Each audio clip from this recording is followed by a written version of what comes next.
do ponto de vista de espectadora, o que me impressionou muito foi que a leitura de vocês, normalmente, uma leitura presencial, quando a gente vai para um teatro e vê uma leitura, a coisa fica um pouco fria. E, para minha surpresa, na internet não ficou frio. Quer dizer, vocês, fora a interpretação de todos, que é muito boa, foi um espetáculo excelente para a gente ver. Eu me senti em pleno teatro. Eu acho que foi é uma experiência muito nova para mim. Eu não imaginava que uma leitura teatral na internet me desse um entusiasmo grande, como se eu estivesse em um teatro. De modo que eu acho que vocês estão de parabéns, e que bom que a Leilá teve vocês para mostrar novamente o trabalho dela, que é ótimo, claro, mas vocês estão de parabéns. Isso é maravilhoso a gente ouvir, porque, na verdade, para a gente também é novo. Tudo é novo. Então, a gente fica assim, é uma entrega naquele momento, mas que a gente também não sabe o que vai resultar. E os textos, as personagens femininas que eu li, elas dão pulos assim, que realmente a Tuna também leu. Não é tipo fácil, porque a gente está fazendo para uma câmera. Então, passar isso para vocês, para a Regina, é uma coisa que dá muito orgulho do nosso trabalho também. E assim, o teatro está vivo, né? Ficou arrepiada, mas a gente não está lá, a gente adoraria estar lá, mas a gente tenta levar pelo menos uma gotinha de vida do teatro para as pessoas. Isso para a gente é muito importante. Nossa, não tem preço assim. Vocês podem ter orgulho do que vocês estão fazendo, viu, Júlio? É importante, vibrante. Eu acho que vocês estão fazendo um trabalho excelente. Parabéns. Eu também. Eu esperava uma mesa com as pessoas sentadas, aquela leitura assim tradicional. E o fato de ser cada um na sua tela, interagindo assim, ficou muito bom mesmo, ficou diferente e prende a atenção. Eu acho que ficou mais dramático também, assim, do que se fosse feito numa leitura de mesa, assim, com os atores se vendo. Eu acho que inaugurou uma nova fórmula de fazer teatro agora online, Júlio. Isso ficou bastante interessante.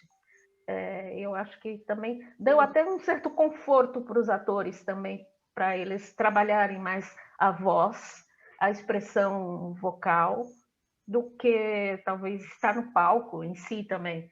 Então ficou uma coisa muito legal, além do que também abre acessibilidade. Muita gente pode ouvir, ver mais do que estaria sendo no teatro também. Agora eu achei ótimo.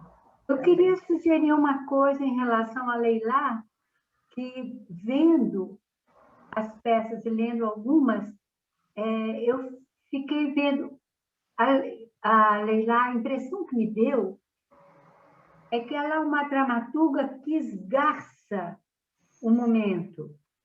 Ela não é de um monte de coisas acontecendo, não. São os personagens e o que é que tem como possibilidade ali dentro deles. Essa coisa esgarçada, né? E é uma dramaturga das misérias da classe média. Classe média e não é como Plínio Marcos, dos desvalidos, dos marginais. Ela é uma pessoa que fica naquele universo onde a hipocrisia é, como em todos os universos, cada um só descobre o seu tom e a sua máscara e o ritmo em que vai ser hipócrita. Mas somos todos hipócritas, normalmente, né? E E aí eu queria sugerir isso, porque eu fiquei vendo que eu não conhecia essa dramaturga desse jeito. E vocês, que eu acho que conhecem muito mais, né? Acho, não tenho certeza, gostaria de colocar essa pergunta. Qual pergunta que você está falando? Vocês sentem que ela tem isso, essa coisa de esgarçar o momento, como se fosse, como se a gente olhasse uma pessoa, como se cada personagem fosse um caleidoscópio, que vai girando e a gente vai podendo vê-lo sobre múltiplas configurações. Uhum. Sabe? Como se fosse isso cada personagem. Eu acho Não perfeito isso, muito bonito o que você fala. Estava vendo o início do Boca Molhada, é realmente aquela conversa, eles começam conversando num estilo, né? Olá, como vai você? Não sei o quê. De repente, eles estão se descobrindo, estão se abrindo um para o outro até chegar no mínimo. Olha, você foi minha mulher, agora você está com seu marido. E aí vai partindo por detalhamento da relação e para um sentimento, às vezes, de ódio, de raiva, e começaram num sentimento que poderia ser delicado, carinhoso entre os dois. E eu sinto isso na obra da Leila. Realmente ela vai ao fundo da coisa, assim, né? Ela chega num sentimento... Todos eles. Eu achei muito bonita essa sua imagem do caleidoscópio. Perfeito. Eu acho que também ela promove rupturas, né, no texto, porque como são textos que têm muitas camadas, né, não são textos óbvios. Você acha que ela vai falar daquela moça solteirona? Não, acho que, como a Gabi falou, assim, é uma avalanche de sentimentos contraditórios. Eu acho que ela coloca muito em destaque o paradoxo humano. Então, as ambiguidades, eu acho sempre que a Leila, os personagens dela não são uma coisa só, eles são sempre ambíguos, paradoxais, contraditórios, sempre o amor e o ódio caminham juntos, ele exclui o outro, depois volta. Então, por exemplo, a busca do amor perdido, ela tem sempre ela coloca os personagens em busca de uma coisa que não dá mais para resgatar. Você não resgata o passado, né? O que você não fez, você não vai mais fazer. Então, ela tem para mim, essa impotência humana, mas ao mesmo tempo ela dá voz às mulheres. Eu acho muito importante na dramaturgia dela o papel das mulheres que tomam a frente da vida delas e mesmo sentimentos considerados terríveis, negativos, elas assumem. Na Adorável Desgraçada, assim, ela vai até as últimas consequências, porque ela tem aquele ressentimento da amiga da infância. Até me lembrou um pouco esse seriado, não sei se vocês chegaram a ler os livros da Helena Ferrante, Amiga Genial, que tem muito isso. Aquele ídolo de infância, que no caso era a Maribel, que ela quer reencontrar e, ao mesmo tempo, ela vai soltar aquelas farpas, né? Então, eu acho que ela não tem o menor pudor, a Leila, na dramaturgia dela. Ela escancara mesmo todas essas contradições e esses sentimentos que a gente tem até medo de dizer que tem. E que a gente tem, o ser humano tem. Ele tem raiva, ele tem ciúme, ele tem inveja, ele tem ressentimento, ele tem. Mas ela não fica no amargor do ser humano. Ela sempre dá aquela coisa, tese, antítese, síntese. Ela sempre faz a síntese. Sempre você tem a situação do conflito, mas deixa tudo em aberto, eu acho. Né? Eu vejo muito essa dinâmica na obra dela. Não sei se vocês concordam. Eu acho também o seguinte, a dramaturgia dela pode ser comparada, a arte dela pode ser comparada com a de um pintor. No começo, ela esboça um personagem, ela vai dando tinta, ela vai pintando à medida que a peça vai transcorrendo, e, no fim, a gente tem o retrato perfeito. Ela descreve os personagens como um pintor faria. E isso é ótimo, isso mostra que é dramaturga mesmo, né? Que é teatróloga mesmo. Ela faz uma pintura.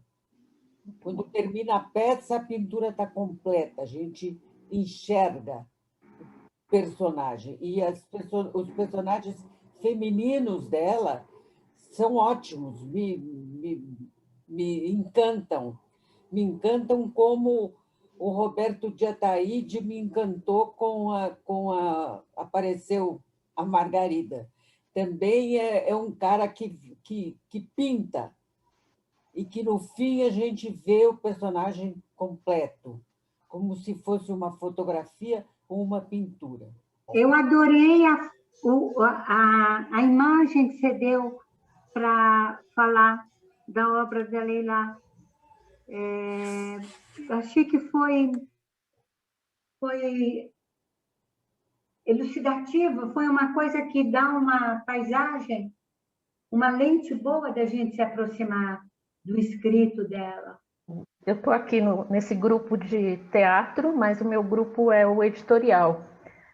Eu sou editora de livros e, assim, um dos meus orgulhos é ter começado a trabalhar com a Leila quando eu era editora da Globo, e a Leila apareceu lá com o primeiro livro dela na palma da minha mão, que é um livro que ela dirigiu a Camila, especialmente, todo um relacionamento complicado que ela estava tendo com a Camila na adolescência, e ela começou, então, a escrever bilhetinhos para Camila, que ela deixava pela casa, botava numa gaveta, botava no quarto da Camila, botava em algum lugar para Camila ir encontrando esses bilhetes. Eu acho assim que é como ela diz, uma relação extremamente difícil. E a Camila quase não lia esses bilhetes, depois ela confessou. Mas a Leila resolveu juntar todos os bilhetes e preparou esse livro. A capa é da Pink Weiner, até acho muito bonita, muito interessante. E a gente publicou pela Globo nos anos 90, até autografado aqui para ela. Primeira vez assim em que ela faz um livro mesmo, né? Um trabalho literário e não teatral, digamos assim. Depois a Leila me procurou porque ela queria fazer um volume com as 11 peças completas dela. Eu editei também, saiu pela editora da Palavra. Ainda há alguns exemplares aí à venda em sebos. É um volume enorme que eu acho bastante interessante, né? Porque aqui você pode começar lendo uma peça, lendo outra, fazer comparações. É mais interessante às vezes do que ler online, quando você ficar meio atrapalhado, né, para ver as coisas. E faz 2 anos ela começou a me cercar de novo, me telefonando: Leila, eu não estou trabalhando agora. Não, você tem que fazer, que são as memórias sinceras. Aí realmente ela se derramou em palavras e fez toda uma autobiografia, mas assim, é interessante que é bastante teatral. Ela usa recursos do texto de dramaturgia. Ela, por exemplo, se ela faz uma exclamação, ela escreve aquela exclamação inteira, mas não é isso.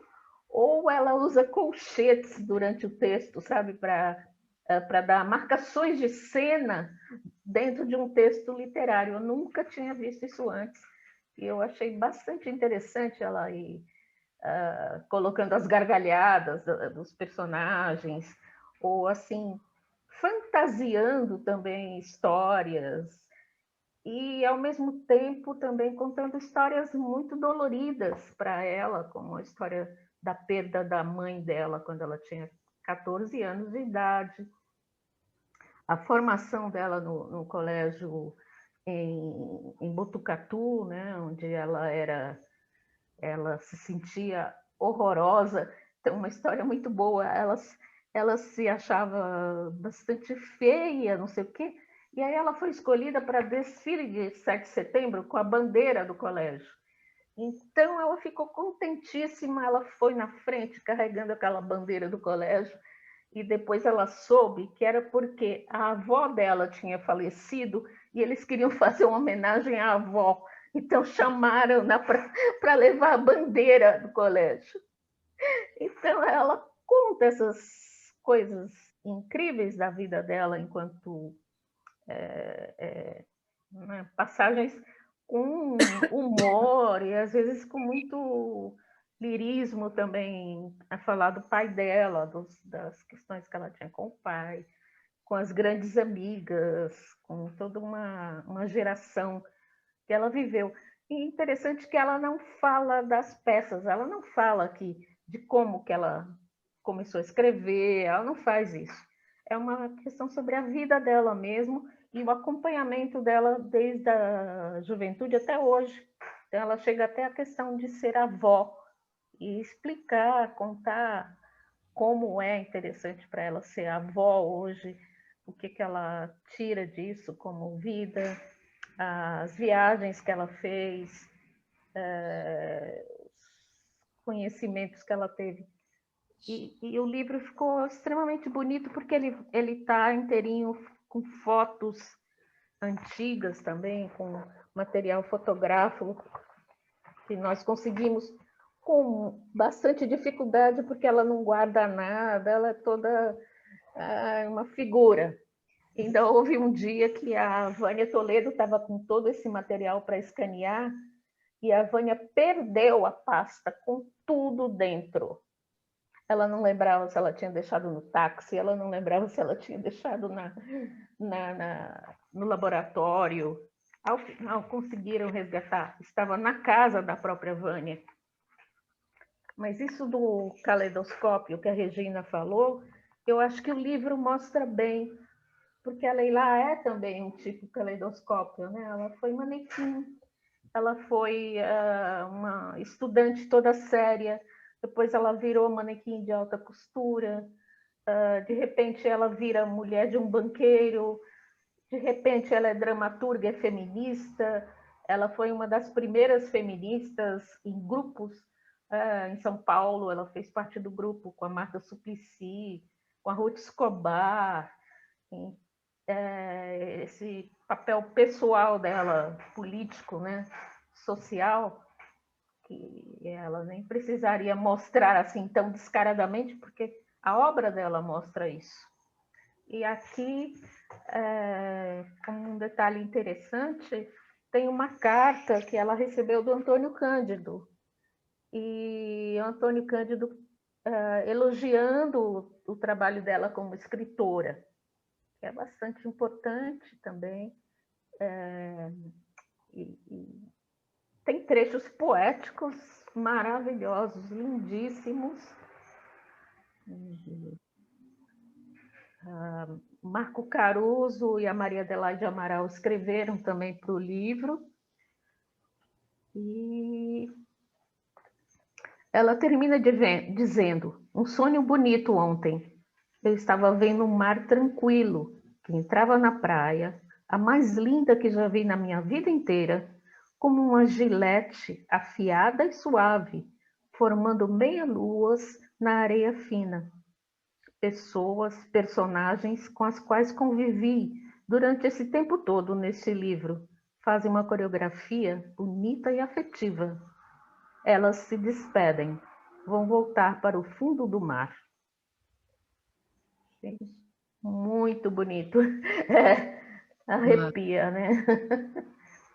Arrepia também, arrepiei. A Leila é maravilhosa de trabalhar com ela, uma pessoa assim extremamente profissional, extremamente afetiva e compreende. E ela é realmente uma profissional muito bacana, sabe? Daquelas assim também. Se ela quer conversar, ela conversa. Se ela diz: desculpa, mas eu vou assistir minha novela. E pá! A impressão que eu tenho é que a Leila é paulista, assim, como alma. sabe? Muito. Sim, também acho. É. A Consuelo é mineira. Uhum. Isso é interessante. Ela tem, você pega a obra de Consuelo, você sente o cheiro de Minas ali. Interessante. Na forma como as relações se estabelecem, na forma como as pressões se configuram, né? E como é que a gente bota para fora aquilo? A Leilá, eu olho, é paulista. Eu acho mesmo que ela é paulista. Ela tem aquela coisa... ela tem uma sofisticação caipira, eu diria assim, sabe? Exatamente. É aquela coisa da cidade muito grande e ela vê o funcionamento. E eu acho que isso que aliás, as duas coisas que a Gabi falou, juntando com as da Regina, é essa coisa da teatralidade da Leilá. Porque assim, você fala, ela esgarça as personagens, então, uma pintura eu achei bem legal, né? Tem o esboço, depois ela vai colorindo. E eu acho que essa explosão que ela faz, que ela tem um movimento dentro das peças dela, pelo menos as que eu li até agora, que é assim, ela mostra um quadro, certo? Aí ela joga tudo para cima, tudo. E as coisas vão caindo nos seus lugares conforme a peça. A que está mais presente na minha cabeça é a que a gente fez o Ilustríssimo Filho da Mãe, assim, eu estava lá, mas a todas eu sinto isso. Então, ela abre uma montanha de possibilidades. E depois tem uma ironia muito grande na maneira como ela volta. Isso tem na Lua Nua, isso tem nos Sobrevividos. Aí ela diz, não dá, assim, quando as coisas se mexem, aí os excluídos aparecem. Eles tornam a ser excluídos. É interessante porque nos Sobrevividos, que é a moça da limpeza, que está lá fazendo a limpeza, na Lua Nua, a empregada, e no Ilustríssimo Filho da Mãe, a amante eu não lembro do nome do personagem, mas a Sueli. Entende? Então, essa coisa que tem uma classe média que está estabelecida, e quando ela faz essa revolução, todos os preconceitos sobem à tona. Eles ficam boiando, a gente fica vendo. Eu acho que essa sensação é uma sensação assim. A Gabi usou o termo esgarçamento, que eu achei bem legal, Muito porque bonito. sabe, você vai vendo os fios. Aí, quando, por exemplo, a Lua Nua, porque tem sempre um suposto final feliz, essas peças que eu citei.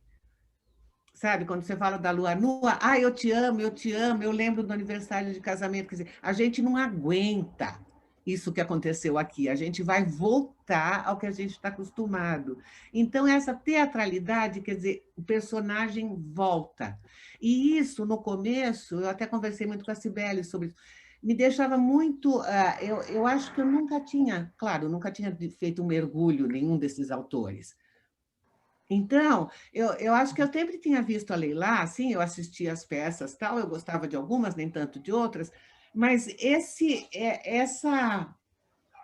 lá como é que chama isso, esse carrossel, essa sarabanda, essa coisa que ela levanta tudo, e quando ela monta tudo de novo, ela fala, vocês não aguentam isso. Sabe? É difícil demais encarar todas as coisas. Então, fica no teu lugar, eu vou para o meu lugar e nós somos muito felizes. E essa coisa Ela mesma. da paulistice, porque eu sou de Santo André, né? Eu sou assim, eu sou do ABC, então é uma coisa bem interessante. Do ABC eu vim morar em São Paulo.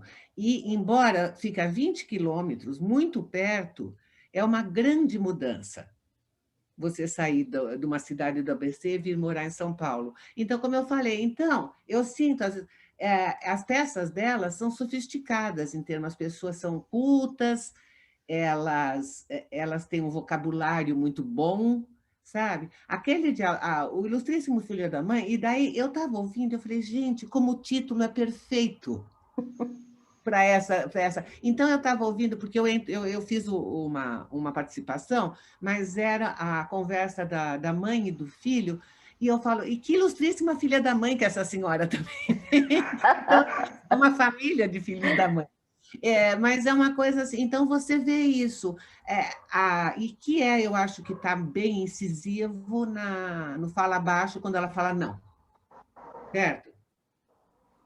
Não, porque quando ela grita e diz, não, então agora eu quero ver o Adorável Desgraçada, que eu vi há muito tempo, não li, e agora eu quero assistir. Mas eu sempre sinto isso, eu acho que essa sensação, tanto como o que a Regina falou da pintura, certo? Sabe aquela coisa do pintor que revela o pintor que não é retratista da moda, porque revela a verdadeira personalidade do retratado? Ele é capaz de mostrar aquela pessoa como uma pessoa é. E ninguém gosta disso. Não fica bonito quando você mostra como a pessoa é, né? Então, eu acho que esse mergulho que a gente está fazendo, e que a gente fez agora, a própria Conselho, é muito, quer dizer, é legal porque tem um produto. Eu acho que tem um produto que as pessoas podem ver. E eu acho que se a gente está nesse grupo, nessa coisa da gente ler, da gente discutir, e depois fazer a leitura, a gente faz um mergulho mesmo que, nossa, o dramaturgo, ele tem uma... A gente também abre umas portas assim na cabeça, né? E da Leilá eu senti muito isso, como vocês todos falaram. Ela vai a extremos mesmo, ela vai a extremos, tanto extremos de hipocrisia, como extremos de baixaria, né? As pessoas chegam num... Oh, certo? E ela consegue colocar isso que eu falo, ela consegue. Eu lembro do Capella quando ele dizia isso, né? Quando falavam de multimídia, de muitos recursos, ele falou: não, gente, o desafio do teatro é botar a humanidade naquela caixinha que as pessoas estão vendo, sabe? No nosso caso, nessa caixa, a humanidade caber ali, uma mãe, um filho conversando, sempre uma conversa, é sempre um bate-papo, né? Onde tem algumas interferências e tal. Para mim ficou bem claro, desenha quem é a Leila Assunção como dramaturga e qual o estilo que ela escolheu para escrever. Eu não li ainda as memórias, eu tô louca, eu não conheço a Leila. Aliás, acho que eu nunca vi a Leila pessoalmente na minha vida. Eu acho que não, que eu me lembre, não. E aí você fica falando, nossa, como é que você vê? Essa pessoa cria essas personagens, ela mostra que essas personagens, assim, como gente, elas poderiam progredir, mas tem uma coisa forte, sabe? Aí entra o feminismo, entra a militância dela, né? Eu acho que está tudo aí, numa conversa de mãe e filho. Então, eu acho que assim, a capacidade dela de sintetizar a humanidade é muito boa. Muito. Só para completar o que a Claudinha falou, assim, que ela salpica muito de um humor cáustico que ela tem. Sim. Né, Eliana? É uma característica da Leilá, assim, já encontrei ela muitas vezes, mas ela não deixa escapar nada, gente. Não. Ela, e é um humor cáustico, não é um humor maldoso, não, é uma coisa da lucidez da Leilá, que escreve sobre o que conhece. Ela conhece muito bem o universo burguês, e ela pega o material que ela conhece, por isso que ela tem essa grande propriedade sobre o que ela escreve. Ela escreve sobre o que ela conhece. Ela não vai se meter a mirabolar outras classes sociais, quer dizer, até sim, mas eu digo, ela não vai se apropriar de uma história que não é dela, porque ela perderia essa verdade que a Cláudia está falando. Então, ela pega o universo dela e ela escancara o universo da hipocrisia, o universo da solidão, principalmente da solidão humana, que ela pega, e aí todo mundo vai se identificar. E o que difere, eu acho, também, algumas personagens femininas de outras, é que algumas delas não se amarguraram e outras se amarguraram e continuaram no ressentimento. E a Leilá conhece muita gente que é exatamente como ela descreve nas peças, né, Claudinha? Ela realmente se apropria disso e fala, quer saber, eu vou descortinar tudo isso, eu vou dar uma de Nelson Rodrigues de saias e eu vou colocar o que eu estou vendo e o que é. E não só o que vocês estão vendo, porque vocês estão vendo que as pessoas mostram, mas eu vou mostrar o que vocês não estão vendo, né? Então, ela tem os dois trânsitos, ela torna visível o invisível e, ao mesmo tempo, invisível o visível, sabe? Ela tem esses dois trânsitos. Agora, ela pega um espelho e fala, oi, tudo bem, gente? Olha aqui a gente. E nisso ela se retrata também. Ela tem essa modéstia, ela se retrata e ela dá a cara para bater também, porque ao mesmo tempo ela está falando dela, né? E que eu vejo isso até no cotidiano dela como pessoa. Me contaram e eu vi isso, ela, por exemplo, se ela dá uma reunião em casa, todo mundo vem, ela recebe muito bem, mas o que ela faz? Ela vai para uma sala recolhida e fica lá dentro da sala, quase que observando os outros atuarem naquele ambiente. A Maria Adelaide tem muito também essa... Não que ela se coloque lá no cantinho, essa atitude. A Maria Adelaide usa muito o cotidiano. Às vezes ela estava assim, passou por um ponto de ônibus, ela ouviu uma conversa, você pode ter certeza que pode virar uma cena aquilo, né? E da Leilá me lembrou muito a frase do Shakespeare, né? Que o mundo é um palco e os homens são meros atores, né? Uma coisa que eu acho muito bonito também são os títulos que ela dá aos trabalhos dela, às peças dela. São títulos, né, que uma palavra se contrapõe à outra, e é bem isso que vocês estão falando, né? Então é o adorável desgraçada, né? Todos os títulos, o ilustríssimo filho da mãe, quer dizer, ela cria esse paradoxo desde o título da peça. E ela tem, assim, eu acho, lances assim incríveis para dar esses títulos para as peças dela. Eu acho sensacional isso como editora, porque normalmente é difícil quando você termina uma obra, seja um livro, seja, né, qualquer obra, você vai dar um título que vai sintetizar o seu livro. Às vezes o próprio autor não consegue titular. E para ela, parece que ela parte já de um título pronto para trabalhar o texto dela. Memórias Sinceras, ela ficou um tempão também para pensar. Eu dei várias sugestões, ela falou, não, são minhas memórias. E ela tem esse atributo mesmo, ela é sincera. Ela não conta nenhuma mentira, que é assim, de uma sinceridade espetacular. E continua viva para a mulher do século XXI. Acho isso muito importante também para o teatro da Leilá, para as meninas que estão aí hoje lutando por feminismo, etc. Ela conta essa história de uma forma muito interessante para a nova geração ler e acompanhar e ver as peças. Eu acho muito importante. Eu não sei, eu não conheço assim, o repertório atual, mas eu acho que não apareceu ainda outra pessoa com essa capacidade, né?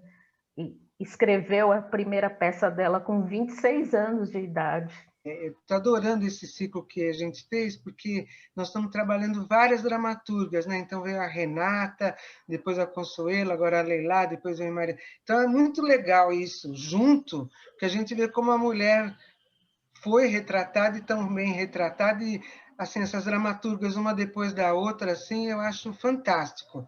A gente vai pôr a cabeça da gente para refletir. Acho que a gente podia continuar, né, Júlio, nessa coisa de pegar a mulherada. E eu Só achei tem o super Júlio aí no meio. Pois é, até por isso que eu sintomático nem estou isso, né? falando, porque eu quero deixar esse programa para vocês. Assim. Tá muito Sabe lindo. que as feministas falam que tem os misóginos e tem os filógenos, né? Que são os amigos das mulheres. Então, o Júlio é um filógeno, está aqui cercado de mulheres.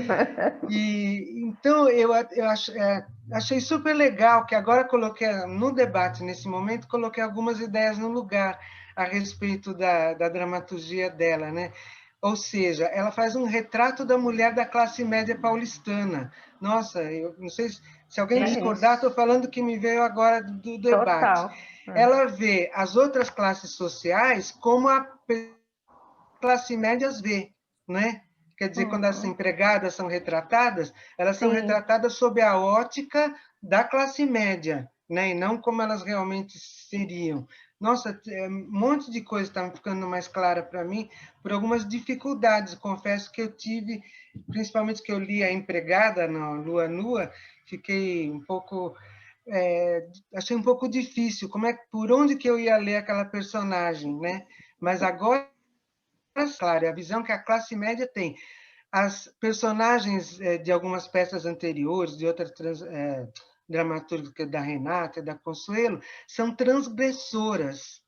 E as de agora, da Leilá, elas têm a possibilidade de transgredir, aparece no texto, na personagem que a Maiara leu, que é do Lua Nua, uma hora ela tem uns insights e depois elas não transgridem, é como se elas estivessem aprisionadas na sua própria classe e não conseguissem sair disso. Se eu estiver errado, vocês me falam, gente, tudo coisa que eu estou pensando agora. Exatamente isso que eu penso.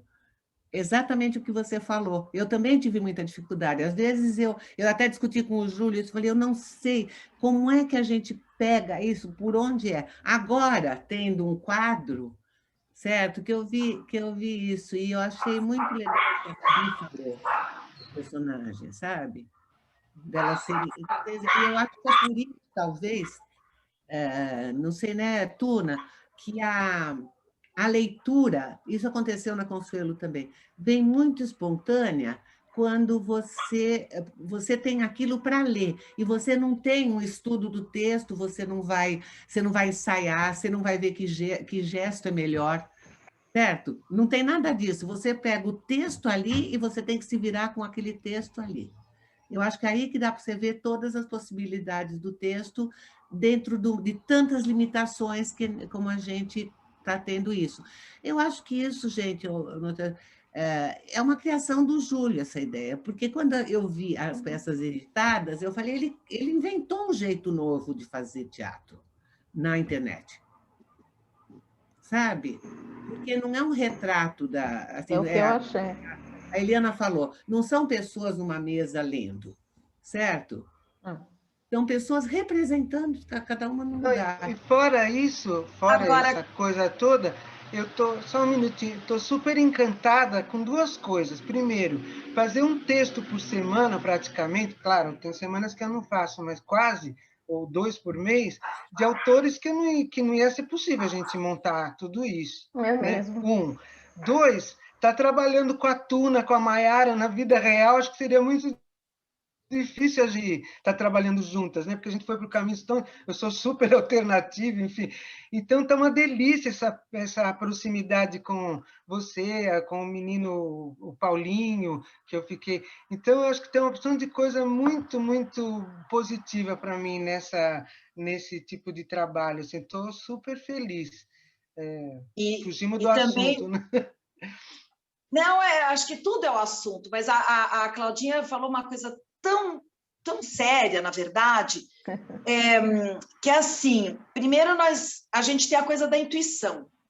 A gente vai muito na intuição, porque não tem esse trabalho de mesa, mas tem a direção do Júlio, mas o que eu vejo nesse elenco, e que eu sempre falo, da verdade cênica, independente se é streaming, teatro, cinema, TV, radionovela, existe uma característica dos atores, dessas pessoas que estão aqui em especial, a Gabi, dose diária Rabelo, né, dose diária de Gabi, Cibele, Maiara, Claudinha, enfim. Que é legal a Eliana saber que é assim, Eliana, a gente coloca a verdade em tudo que a gente faz. E quando você está nessa câmerazinha, a verdade, se você não for verdadeiro, você não vai convencer ninguém, porque é como cinema, tá aqui, ó, tá no 3x4, tá aqui. Então, a verdade, ela vai estar na voz, você não tem os gestos para completar, vai estar no olhar, vai estar na sua postura, é uma postura que a gente tem com o teatro, que é essa seriedade que a gente tem, esse rigor que a gente tem, sabe? E isso eu acho que transparece.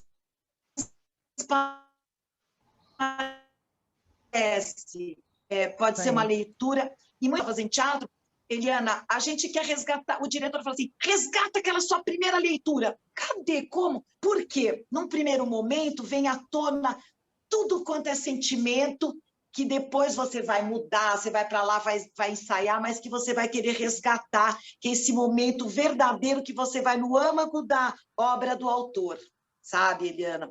Uhum. Perfeito. É perfeito, perfeito. Perfeito. Eu acho que Perfeito. a Leila está entusiasmadíssima quando ela me liga toda semana depois que ela vê. Aí ela fala, nossa, maravilhoso. Ela fica assistindo mesmo, ela está sentindo isso com vocês, porque a impressão que ela tem é essa, que está assim, está ali, está na tela, tá em ação. Tem uma coisa também que eu acho. Ninguém, como ator, diretor, como qualquer coisa, tem a oportunidade de fazer em seguida 4, 5, meia dúzia de peças do mesmo autor. É certo? Assim, é como se fosse uma Royal Sem Paulista dúvida. Company, que é assim, porque, por exemplo, aquelas companhias inglesas, tal, aquela série que a O2 fez, que só montam Shakespeare, tá? Então, é uma companhia. Então, é uma coisa assim, porque a gente, vamos, na vida real, a vida real que eu digo era no antigo real, essas bobagens, mas enfim, a gente, vamos fazer uma leitura, vamos fazer uma peça, a peça é essa, vamos ler a peça, vamos estudar a peça. Quando que a gente vai fazer todos os papéis de meia dúzia de peças do mesmo autor, gente? Pois Daí você é, vai ter e progresso. depois, e até poder assistir, né, de uma vez, Poder porque eu lembro assistir que depois. antes da Netflix a gente maratonava vídeo, né? Vamos ver tudo É, do Woody Allen, vamos, pegar, isso. vocês faziam isso, É. vamos pegar todos dele, todos do Fellini, e agora a gente está fazendo isso com teatro, que era uma coisa impossível, a não ser que a gente fosse ler num grupo muito pequeno, mas não assistir depois, né? Porque a gente É. assiste depois, fica Sim, registrado. tem mais Muito essa. legal isso. Eu fico pensando, eu tenho pensado muito depois das leituras e essas conversas que a gente faz, eu penso o seguinte, eu sempre fui uma atriz extremamente intuitiva, e a leitura está me mostrando isso, porque não dá tempo da gente ficar estudando, ler o texto, e não dá, né? A gente tem a nossa vida, senta e lê e se entrega na leitura. E eu acho engraçado, depois, quando a gente se junta para conversar, eu fico pensando, nossa, elas falam tão bem. Eu, eu não sei falar, sabe? Eu fico pensando, meu Deus, eu precisava saber falar mais, ou da autora, ou do autor. Eu não sei falar, eu sei sentir. E é muito louco isso. Na hora da leitura, é um jato que sai. E na hora de conversar, eu aprendo muito com vocês, mas às vezes eu me sinto assim, gente, eu não sei falar que nem elas falam, ou colocar... eu não sei atuar que nem você. Deixa eu falar uma coisa, Maiara. Eu vou te interromper um minuto, a palavra é sua. Não, tem um negócio que vocês sabem, todos vocês, que eu sou muito próximo dos anarquistas e tal, a gente estuda muito. Então, tem um conceito que é da competição, né, que a gente aprende sempre, e outro que eles chamam de emulação. Quer dizer, cada um pega o que é de bom do outro. Se você soubesse o quanto eu já te vi fazendo e fico, nossa, eu não sei atuar assim, igual a Maiara com a câmera e tudo. E eu vou pegando, sabe? Como Sim. vou pegando, não, vou roubando mesmo uma coisa da outra. Eu acho que esse grupo está acontecendo isso, sabe? Uma coisa de troca que eu nunca senti antes. Assim, que a gente se vira em elenco, cada um para si.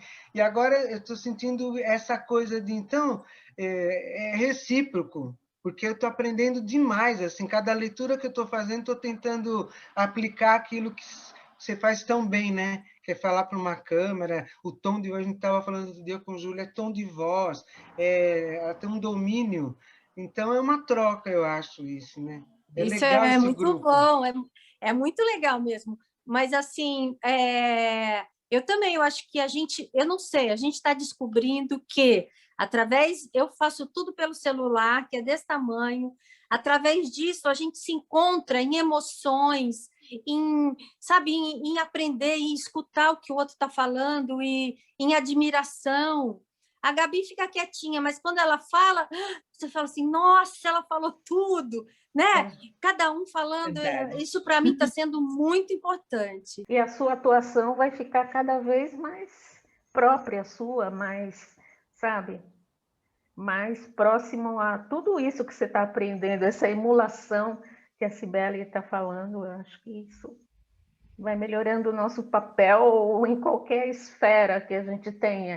Sim. Né? Quando eu fiz a primeira leitura com o Júlio, eu fico pensando, nossa, daquela primeira leitura para a última, eu dei um pulo, um salto assim muito grande. Você não acha, Júlio? Com certeza, todo mundo, né? Porque desde o início eu sempre falei, vamos fazer isso, mas eu não sei o que vai dar, eu não sei o que é.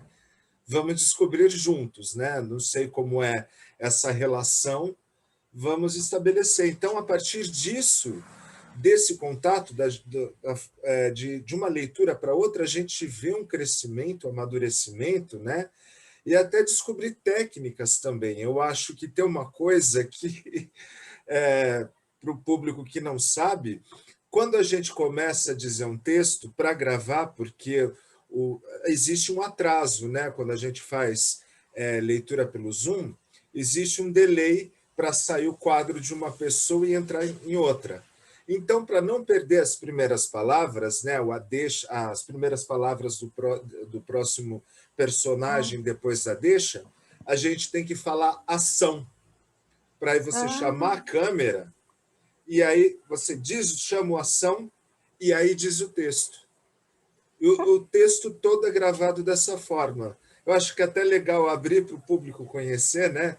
Porque é uma coisa muito difícil. Né? A gente parece cinema isso. É corte, dá um corte. Ação, chamou. E aí você fala, e você não pode perder aquela emoção. E no começo é muito difícil, as atrizes, né, estão aí para dizer. Então, a emoção está tão forte naquele momento que às vezes esquece de dizer a ação, já entra, né, com a emoção, só que a imagem não entrou, e aí tem que fazer o corte. Eu estou lembrando, Júlio, daquela coisa que a gente começou a botar um caco na frente, né? Falar assim, você acha que aí continuava? Aí você falou, não, a gente não dá, porque o caco está saindo bem quente. O caco, a primeira palavra saía melhor, e quando repetia a palavra que ia entrar no ar, ficava frio, já perdia todo aquele gás. Eu queria reiterar uma coisa que a Cibele falou, e que eu já falei isso de outras vezes, que eu fico colada em todo mundo para ver como é que a pessoa está fazendo para eu ir atrás. Né? Fazer igual o Abu Janra, que falava isso para o Lima Duarte. Falou, olha, o que você fizer eu faço, se der errado é porque você está fazendo errado. Então, é um pouco assim, eu estou atrás de vocês. Se sair errado é porque vocês estão me ensinando errado. Quanto mais tranquilo você está para fazer o personagem, melhor fica. Eu vejo a calma do Paulinho, que é uma coisa extraordinária. Ele tem uma calma assim e ele tem uma precisão enorme. Falou ação, pum, já entrou. Sabe? Ele, como a Tuna tem isso, né? Ela vai de um extremo a outro em milésimos de segundos. Todos têm aqui isso, né? Mas muitos têm a formação teatral, que é o exagero, né? Que isso é natural. E aí até você entrar, você enxugar para essa emoção caber nessa telinha e para pensar que alguém vai ver isso numa TV de 50 polegadas e qualquer movimento excessivo assusta, né? Fica over. Então, trabalhar nisso aqui. E a câmera mostra se a pessoa está de saco cheio, se a pessoa está irritada, se a pessoa não está dentro do que o personagem pede, do que a cena pede naquele momento, né? Então, e é maravilhoso ver o trabalho dele, porque ele tem uma calma e ele tem uma forma de se portar perante a câmera e que, imediatamente, ele fala ação de forma fria e aí, na próxima palavra, já vem o texto com a emoção, né? Então, isso é maravilhoso. Não, eu achei impressionante como isso dele, que é aquele texto que a gente leu, não sei se aconteceu isso, me contagiou. Ele dá um... Ele é tão tranquilo, assim, parece que ele não tem tensão nenhuma, né? Eu acho difícil isso. Acho difícil. Tem uma coisa que o Julinho me acalmou, que é o seguinte, falava, Júlio, pelo amor de Deus, me fala para onde eu olho, porque eu tenho que olhar o texto aqui vou olhar para a câmera, não quero ficar me mexendo, e o olho que fica todo esbugalhado. Ele falou assim, vamos fazer o seguinte, vamos assumir que é uma leitura, e ponto. É uma leitura, não precisa decorar, é uma leitura. Então, se a gente assumir isso para o público, porque teatro não é convenção, então é o seguinte, é uma leitura. Isso me acalmou muito, gente, porque eu ficava muito aflita. Ai, eu olhei para baixo, Júlio, olha o texto. Ai, eu olhei para cima, só apareceu meu queixo.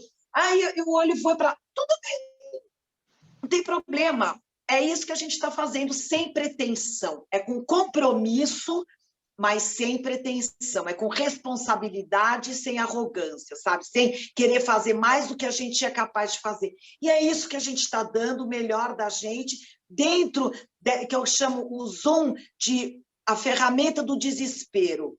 É assim, Eliana, nós atores, para a gente não sucumbir à invisibilidade, a gente está usando essa ferramenta o máximo que a gente pode, e a gente vai ter que se aprimorar dentro desse limite. E dentro desse limitezinho, a gente pode explodir, que é isso que a gente está sempre tentando fazer. Estão conseguindo. Mas, assim, a gente está aprendendo muito. Isso, nossa, isso vai ser muito legal para a gente, daqui um tempo, assim, a gente já vai estar craque. O que me deixou muito encantado com a Leila, assim, o fato de ela me ligar, quer dizer, ela me ligar e ela... E aí, como foi? O que vai ser hoje? Né? Então, ela ter esse interesse. E eu, super constrangido, né? Vou ligar, vou atormentar, ela vou liga saber. toda hora. Então, eu acho ótimo. Né? Eu falo, nossa, a Leila me ligou 3 vezes hoje. Né? Não, hoje não, hoje ela me ligou uma. Mas tem dia que ela me liga 3, e aí ela conta, e ela está feliz, ela fala que elenco maravilhoso, como é bom, como é gostoso ter esse elenco. Né? Então, é muito gratificante. Né? E o fato de textos, né, que tiveram alguns cortes, ela deu essa liberdade. Pode cortar mesmo.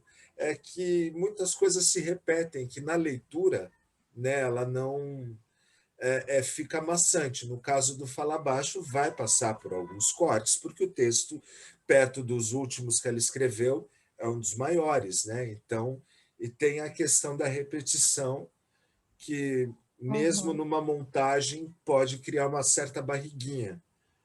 E é muito legal isso, né? O carinho que ela tem, a atenção, né?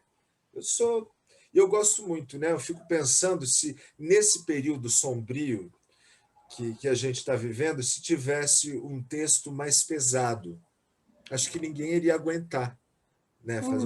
Porque a Leila, apesar de ter todo essa crítica, todo esse universo de preconceito, ela tem um humor.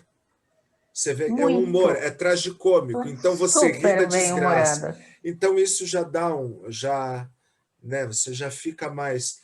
Nossa, porque editar tragédia, né, você convivendo com a tragédia diariamente, editando uma coisa pesada, nem o público aguenta mais. No Boca Molhada, eu estava lá no interior, na casa da minha mãe tem 82 anos, e aí começou, eu botei para ela ver, né? Aí ela falou assim, ai, não estou gostando muito dessas prosas aí, não, porque o Boca Molhada começa. Não estou gostando muito, não. Eu achei engraçado, porque é uma senhora já, e vendo a filha falar aquilo, ela não gostou muito, gente. Tem uma história muito interessante aqui do livro, na época da ditadura, a Leila escrevendo as peças, e as peças continuamente cortadas pelos censores. E botava palavrão, o censor cortava, botava palavrão, aí ela percebeu que se ela botasse um monte de palavrões, ele cortaria só 50% e 50% ficaria. Então, ela encheu o texto de palavrões os piores possíveis. Por um acaso, o censor não cortou nada.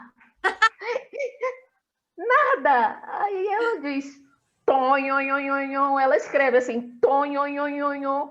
Eu tive que colocar todos na peça, porque não houve nenhum corte. E eu Esse mesmo foi não do ia Roda cortar. Cor-de-Roda, né? Foi do Roda Eu Cor-de-Roda. acho que foi. Quando a Bujanra dirigiu, em vez de cortar, a Leila falou, e a Bujanra, louco? Em vez de cortar todos os palavrões, não, deixou tudo na peça. E aí foi. Eu também acho uma delícia estar aqui, gente. E eu fico pensando que raça é essa, né? De artista. A gente precisa fazer. Hoje meu filho falou, nossa, mãe, você está fazendo tanta coisa. Eu falei, eu estou tentando sobreviver, estou tentando resistir.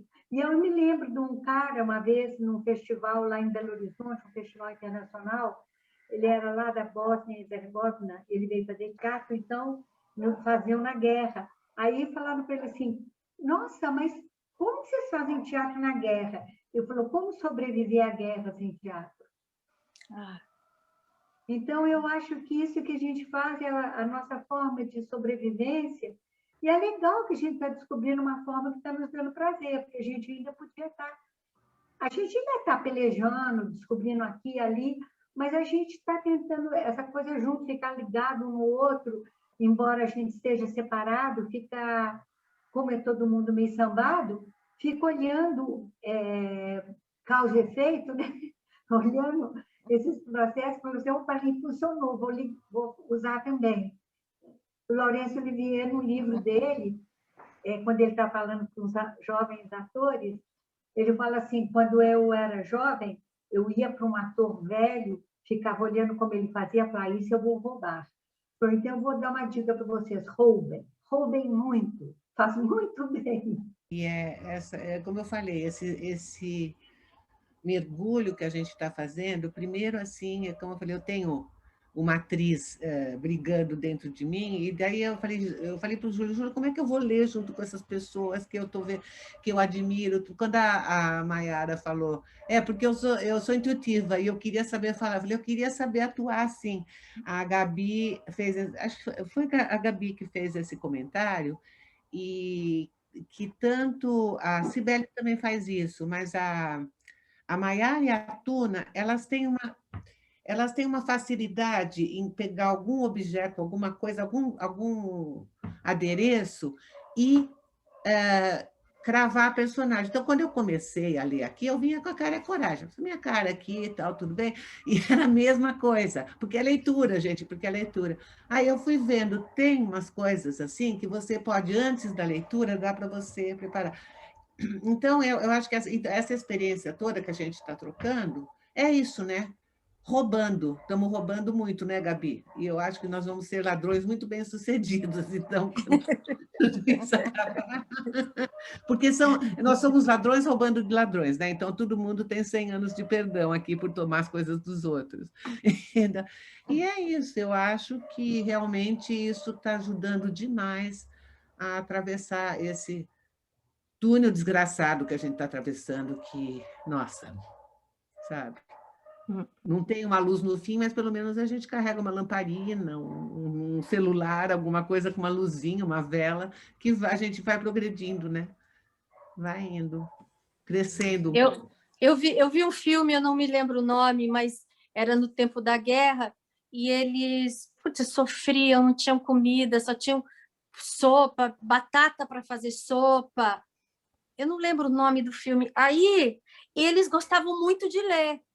Então, eles para ficarem escondidos de tudo, de todos, eles faziam torta de batata. Eu não me lembro, era uma coisa com batata. E aí, eles iam, ficavam, liam, era uma turma, eles liam, e depois eles faziam as tortas de batata, alguma coisa. E uma vez aí a polícia, né, acho que era a polícia alemã, eu acho que no tempo do nazismo, parou eles, e aí eles, o que vocês estavam fazendo juntos, não sei o quê?